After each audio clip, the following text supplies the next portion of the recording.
Il y en a une qui est un peu particulière, c'est la dent du géant, qui est très reconnaissable dans la chaîne du Mont Blanc. Alors la dent du géant, on l'appelait géant simplement pour la différencier des autres dents, mais c'est une dent qui a une histoire particulière.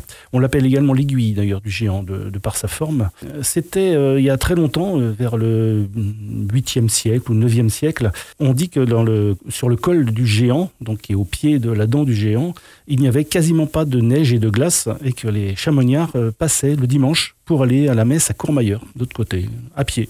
Bon, ils étaient courageux quand même. Aujourd'hui, il y a énormément de neige. Et la dent du géant est surtout remarquable par son histoire de l'alpinisme, puisque longtemps, c'était un sommet qui était réputé inaccessible, même par les plus grands alpinistes comme Whymper, comme Edward Robson Whitewell, qui d'ailleurs avait dit, qu'il avait attaqué l'aiguille par les trois côtés. Il avait dit que c'était absolument inaccessible, et Albert Montgomery avait dit qu'il fallait être fou pour essayer de grimper sur cette montagne. Et en fait, l'ascension a quand même été réalisée assez tardivement, en 1882, par les frères McInnes, qui étaient également des grands alpinistes. Alors la dent du géant a fasciné également beaucoup de Saussure, le savant genevois, qui en a fait une très jolie fresque d'ailleurs.